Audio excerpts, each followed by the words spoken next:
Bonjour à tous, j'espère que vous allez tous très bien. Aujourd'hui on se retrouve pour l'analyse de la sixième ronde et l'avant-dernière du tournoi d'Issy Moulineaux. J'ai pour l'instant 3 points et demi sur 5. J'ai battu deux joueurs classés 1860 et 1900, donc des joueurs moins bien classés. Et j'ai ensuite fait un point et demi sur 3 contre des joueurs entre 2150 et 2200. Une victoire, un match nul, une défaite. Et j'ai donc maintenant les pièces noires entre Gaëtan Pozzi, classé 1755. Mais juste avant qu'on commence à analyser la partie, j'ai quelque chose à vous annoncer. Parce que du coup, à partir de dimanche, il n'y aura plus de vidéo analyse. Du coup, ce sera la dernière ronde d'Issy les Moulineaux dimanche. Et entre donc, ce tournoi d'Issy les Moulineaux et le début du rush final Road to FM cet été, qui commence le 29 juin, il n'y a pas de, il y a pas de vidéo. Enfin, il n'y a pas de tournoi que je vais faire, du coup, il n'y aura pas de vidéo analyse. Et du coup, j'ai pensé à un petit concept pour vous faire donc 11 vidéos, je crois, de mémoire. En gros, chaque mercredi, vendredi, dimanche à 16h, comme d'habitude, je vais être avec une personne différente sur YouTube pour faire des blitz. À chaque fois, il y aura un duel différent, un duel Road to FM entraînement. Donc j'ai déjà annoncé les joueurs sur Instagram. Pour ceux qui veulent avoir un peu toutes les infos, ce type d'infos, n'hésitez pas à venir me follow sur Insta. Je vous le mets dans la description de la vidéo. Et du coup, il y aura pas mal de joueurs qui varient de 1850 feed à 2450, avec une petite surprise normalement pour la dernière vidéo d'un joueur qui sera classé plus que 2450. Faut que encore jouer avec lui. Euh, Certains savent qui c'est. Pour le reste, vous aurez la surprise. C'est un des meilleurs joueurs mondial. Et peut-être qu'il pourra terminer cet entraînement Road to FM pour clôturer ces vidéos. Et du coup, en gros, à chaque fois, on fera 5 parties de 3 minutes plus 2 secondes par coup pour voir un peu contre des joueurs moins forts, plus forts de mon niveau, comment je me situe en blitz. Je pense que ça va être pas mal. Des vidéos qui durent environ une demi-heure. Voilà, n'hésitez pas à me dire en commentaire ce que vous pensez de l'idée. Ça commencera donc dès mercredi 16h avec le retour de Matteo Debé sur YouTube. J'espère que ça vous plaira. Et donc il est classé environ 2150. Donc on commence avec un joueur de mon Elo. Et on verra ensuite qui il y aura. Ok, c'est parti pour l'analyse. N'hésitez pas à liker la vidéo, vous abonner à la chaîne si ce n'est pas encore fait, et mettre un petit commentaire. Et c'est parti. Donc bon, pour cette partie, j'ai pas trop d'infos. Je vais pas vous mentir, je suis un peu très déçu de ma partie d'avant. Parce qu'en cas de résultat, je vous l'avais dit, je pouvais passer 2165 quasiment. Je pouvais être en tête du tournoi, alors que clairement, c'était pas du tout mon ambition au départ. Au départ, j'étais quoi, 20, 25e elo. Il y avait plein de mètres feed, beaucoup de 22, etc. Donc bon, c'était pas trop mon ambition de jouer vraiment la première place du tournoi. Et du coup, quand je me suis dit qu'en cas de victoire, je pouvais finalement jouer ces premières places, être 21-65 virtuellement, et enchaîner des belles perfs comme ça, quand à la fin de la partie, je me suis rendu compte que j'ai vraiment totalement gâché ma partie, je méritais pas forcément de perdre, j'ai un mauvais calcul dans Height Note, j'oublie quelque chose et malheureusement ça paye cash. J'étais très déçu. Et pour cette partie, vraiment mon objectif, je vais vous parler clair et net, c'est vraiment de gagner rapidement parce que je suis hyper déçu du matin. Donc au départ, franchement, je vais jouer très très vite. Surtout contre les deux parties, on m'envoie un message pour me dire viens on sort ce soir, donc j'ai pas forcément envie de rentrer très tard, il y a quand même 1 heure et demie de transport. Je suis assez déter pour ce tournoi quand même.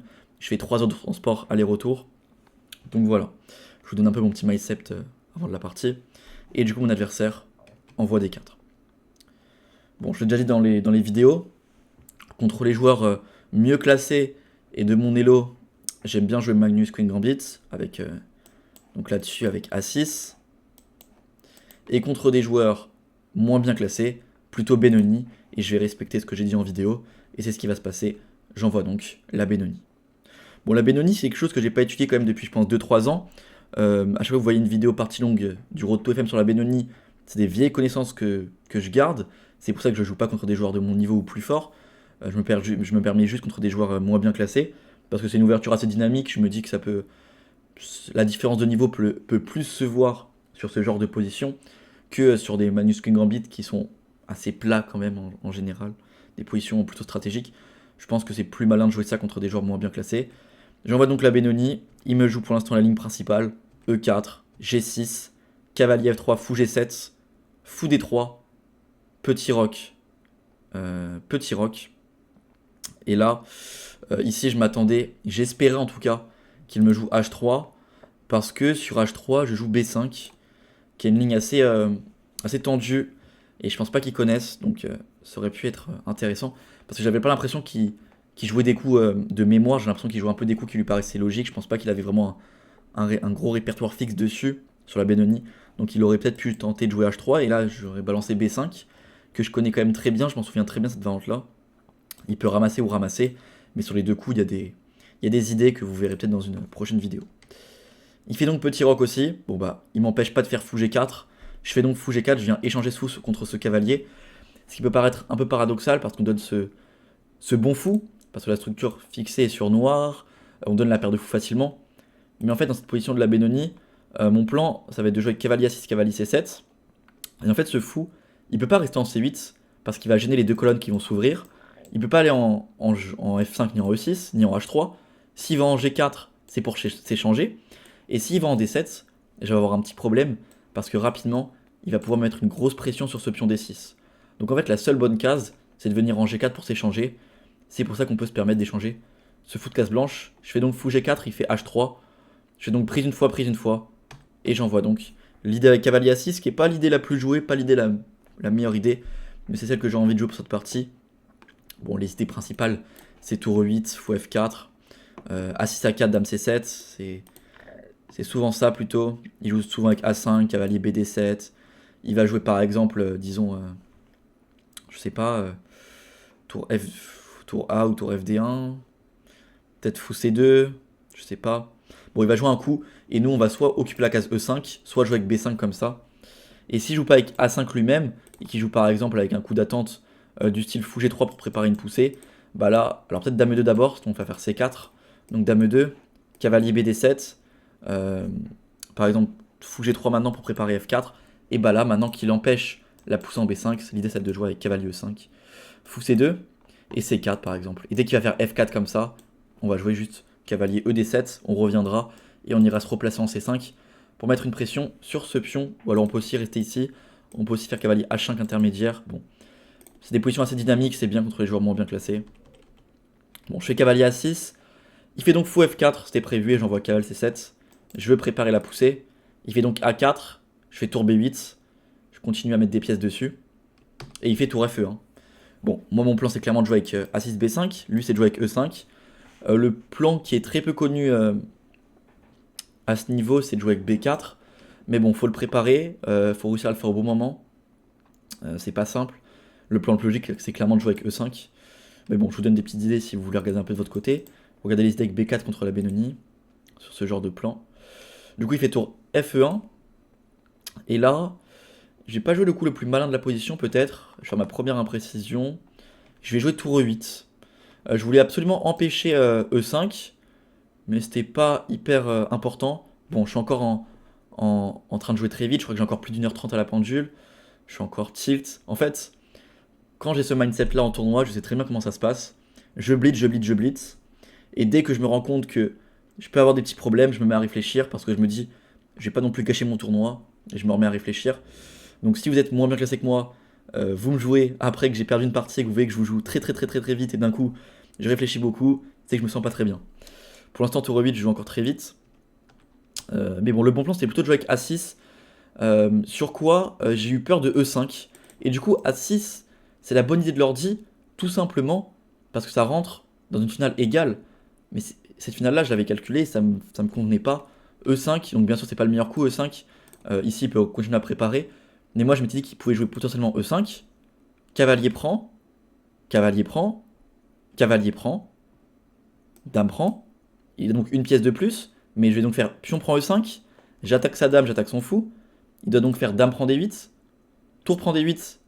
Et donc maintenant, ces deux fous sont attaqués. Il va donc prendre ici intermédiaire, puis défendre son fou. Ou alors ramasser celui-là. Et donc, on rentre là-dedans. Et cette finale-là, je me suis arrêté là et je me suis dit, ça sert à rien de jouer ça. C'est très égal, 3 contre 3, 2 contre 2. On a tous les deux une tour qui est passive, tous les deux une tour qui est active. Ça doit être complètement égal. Surtout que peut-être lui, il pourra me fixer avec A5. C'est peut-être lui qui a plus de plans pour jouer le gars en plus. Donc je me dis, ça c'est trop égal, j'ai pas envie de le jouer.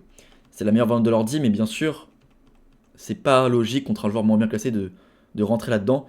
Je fais donc tour 8. J'ai pas envie de jouer ça. Et là, il va me jouer un coup assez surprenant. Il va me jouer dame D1. J'ai pas encore compris l'idée 3 semaines après.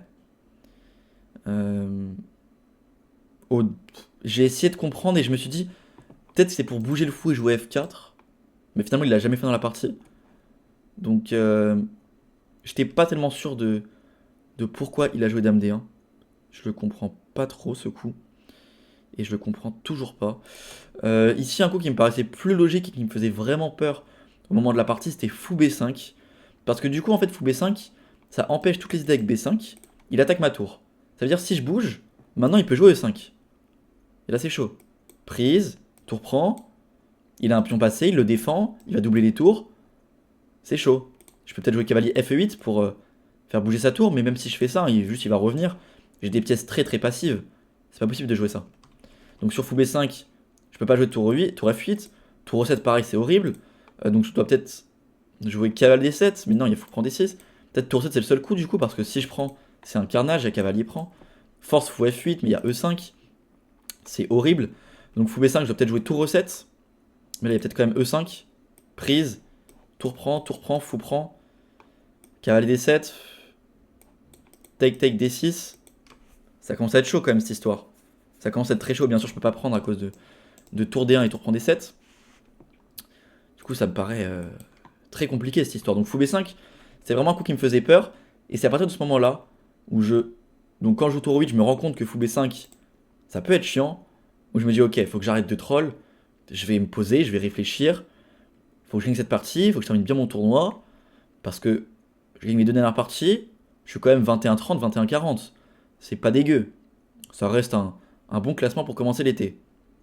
Donc je vais pas troll. Je me refocus et je trouve les bons coups. Surtout que je me rends compte qu'il joue Dame D1 qui a l'air d'être pas très bon. Donc je me dis, ok, maintenant, je dois prendre l'avantage. Je fais donc A6. A6 menace donc B5, qui est imparable, euh, totalement imparable. Il ne peut pas défendre la poussée B5. Dame B3 non plus ne le défend pas. Je peux jouer B5. Du coup, il a vraiment aucun coup. Pareil, Dame E2 ne marche pas à cause de cavalier prend D5. Il est cloué. Il peut faire prise-prise, mais il a un pion de moins. Du coup, il peut pas défendre cette case. Donc là, je me suis dit qu'il allait faire A5 pour empêcher que je joue B5, mais je le jouerai quand même et j'irai taper sur le pion B2. C'était mon plan. Il fait donc A5 comme prévu et je fais B5. Il fait donc prise, prise. Et là, je me dis. Alors d'ailleurs, oui, pourquoi je joue B5 et j'attends pas un peu? Parce que si j'attends trop longtemps, il va me jouer cavalier A4, cavalier B6 et je vais vraiment pas être bien. Je pourrais plus le jouer. Donc je le joue maintenant. Et là, je me dis, ok, est-ce que cavalier A4 est un coup envisageable? Parce que du coup, il veut bouger ma tour. Potentiellement, je peux avoir un problème sur le pion A6. Donc là, j'ai calculé tour B4, fou D2. Et je m'étais dit, alors, soit je joue passif et je replace ces pièces, soit je tente le sacrifice de qualité. Tour prend, fou prend, cavalier prend. Ce pion-là va sûrement tomber. Est-ce que ça suffit? Fou D4, dame F6. J'étais pas hyper sûr. Finalement, c'est une erreur, mais c'est pas non plus très grave. C'est plus 0,60, donc c'est quasiment égal. Mais il y a mieux. Bon, j'avais prévu de faire donc tour B4 et soit de sacrifier, soit de revenir. Si je reviens, c'est léger avantage pour moi. Du coup, ok, cavalier A4, je me suis dit ça va. Donc après, je me suis dit, il va vouloir taper sur ce pion. Donc je calculais un peu dame, dame 2, mais ok, dame 2, je me suis dit cavalier prend D5, c'est pas possible. Donc il faut qu'il défende son pion. Il fait donc dame D2, plutôt. Je fais donc dame D7. Je défends toujours mon pion et je veux lier mes tours. Il fait donc fou H2 pour préparer peut-être une poussée en F4 ou ramener la dame en F4. Et je fais donc tour B8. Il fait donc tour A2 pour défendre. Il veut garder la pression sur ce pion A6 tout en attaquant ce pion B2. Je rappelle que pour l'instant, il a peut-être juste fait dame D1 comme erreur. Il fait une belle partie. Moi, peut-être que j'ai juste fait tour E8 comme imprécision. Et ici, je décide de faire cavalier F8 pour rajouter la pression sur le pion B2. Et aussi peut-être préparer une poussée en F5. Je sais que c'est des idées thématiques dans la Benoni, mais je savais pas trop comment je pouvais le caler. Donc ça permet à la fois de venir mettre la pression là-dessus, et à la fois de replacer le cavalier. Parce que imaginons, il joue un coup lambda, du style... je sais pas, il n'y a pas vraiment de coup lambda. Du style fou C4 peut-être, pour défendre ce pion et préparer une poussée. Bah là, le plan classique, ça peut être peut-être dame E7, disons B3 pour s'enlever des problèmes, et maintenant peut-être cavalier B5, cavalier D4, essayer de prendre les cases, ce genre de choses. Et si je joue avec F4, peut-être cavalier B5, encore une fois, pour prendre les cases. Dès qu'il prend, là j'ai des pions liés, c'est pas bon pour lui. Et s'il fait E5, peut-être cavalier D4. Bon, fou prend A6, dame H4, cavalier E4 fois H6. Bon. On joue vraiment sur l'activité, sur les clouages. Et je sais très bien que dans ce genre de position, c'est là où normalement la différence de niveau se voit le plus. Donc c'est pas des positions qui sont très dérangeantes. Mais du coup, sur cavalier E8, il me joue E5. Il veut peut-être éviter tous ces problèmes-là. Mais E5, je me dis, il y a un souci sur E5. Ça me paraît un peu trop tôt. Normalement, je me dis, faut plutôt préparer avec F4. Donc peut-être roi H1, F4. Mais alors, E5 direct, je me rends rapidement compte qu'il y a un petit souci. C'est que je vais prendre ce pion. Il va reprendre. Je vais reprendre. Il va reprendre. Et je vais jouer dame D6. C'est d'ailleurs la partie. S'il bouge cette tour, il perd le pion D5. S'il défend cette tour avec F4, c'est peut-être la meilleure défense que j'avais vue en partie, qui me paraissait le moins grave.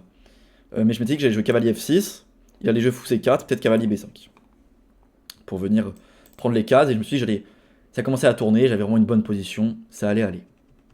Et donc dernier coup, c'est de défendre la tour avec la dame.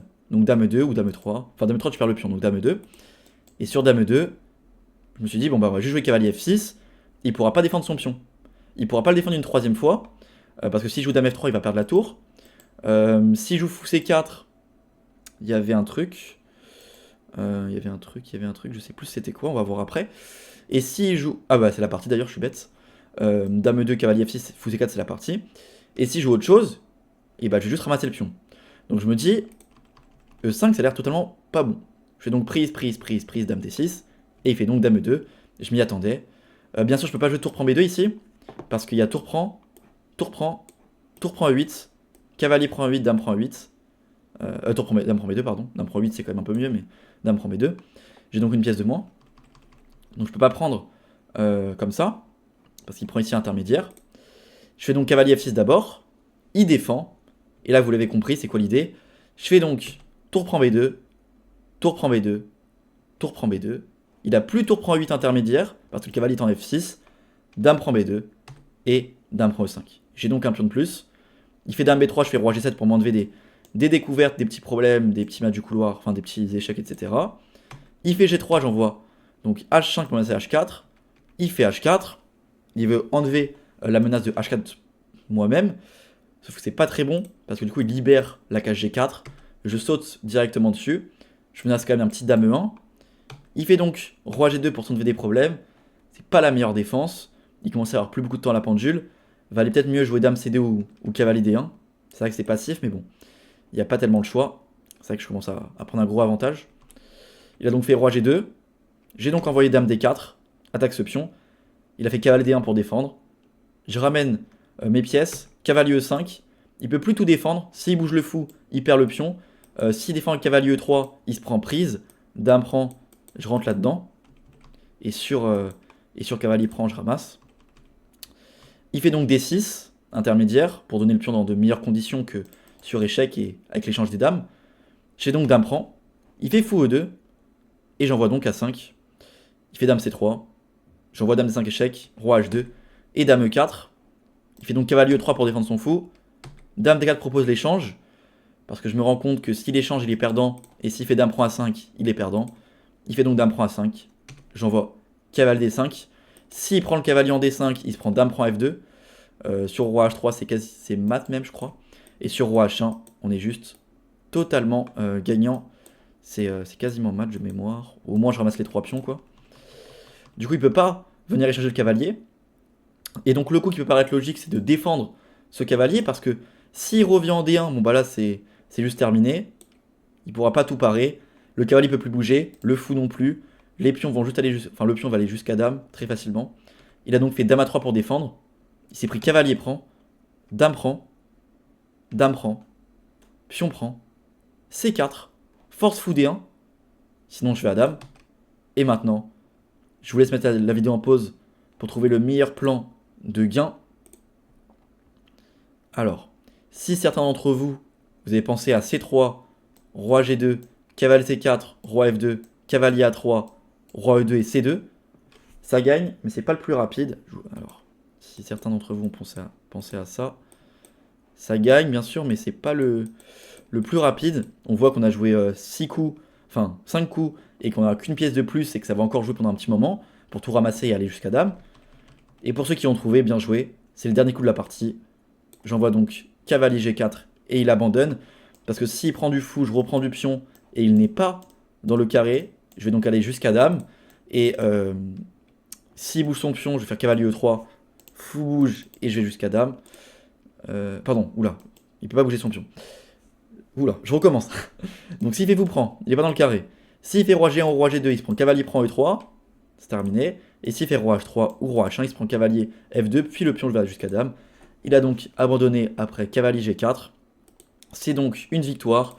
Je monte donc à 4,5 points sur 6 dans ce tournoi. Il reste plus qu'une ronde. D'ailleurs, la dernière ronde, en cas de victoire, je ramasserai 233,75 € au système Hort pour une place au général. Il ne faut pas le louper. J'aurai les pièces blanches. Et j'ai fait 90 de précision et lui 82. 2 erreurs. Et lui 3 erreurs et 2 coups manqués. Ah, j'ai fait un coup brillant. L'ouverture, c'est ok. Normal. Bon, il aime pas trop mon cavalier à 6, mais ok, c'est ok. Fou F4, coup logique, ok. Ok, C7, c'est le plan, ok. A4, tour B8, tour E1. Donc là, ouais, tour E8, c'est vraiment une erreur.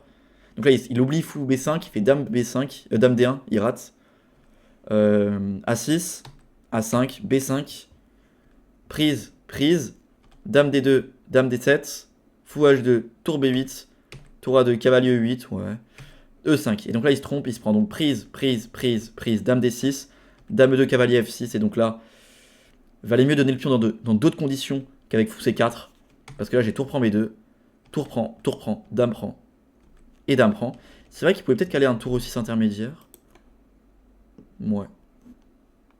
Bon, je peux quand même faire cavalier prend. Et j'ai quand même un pion de plus et je suis très très bien. Ouais, ok. Donc, dame prend, dame B3, roi G7, H5. Ouais, bon, l'ordi est un peu vache. H5, ça allait. Bon, ma vraie erreur, c'est surtout tour E8. Hein, parce que je me prends fou B5, il l'a raté. Sinon, la partie est quand même plutôt clean. Ok. Les cavaliers. G4. Ok, ok. Bon, bah, ça fait plaisir. 4,5 points sur 6. Pour l'instant, je fais un bon tournoi. Un peu déçu quand même de mon match nul et de ma défaite parce que sur les deux parties, j'aurais pu faire mieux. Mais bon, 4,5 points sur 6, c'est déjà pas mal du tout. J'aurai les pièces blanches à la dernière. La vidéo sortira dimanche à 16 h sur YouTube. En attendant, n'hésitez pas à liker la vidéo, vous abonner à la chaîne, mettre un petit commentaire, venir sur Instagram pour suivre toutes les actualités, comme la liste des joueurs qui joueront avec moi sur YouTube pour les duels et pour mes prochains tournois, etc. Pour avoir la liste de mes prochains tournois, les photos, les entraînements, etc. On se retrouve dimanche à 16 h. Bonne fin de journée, bonne soirée. Ciao.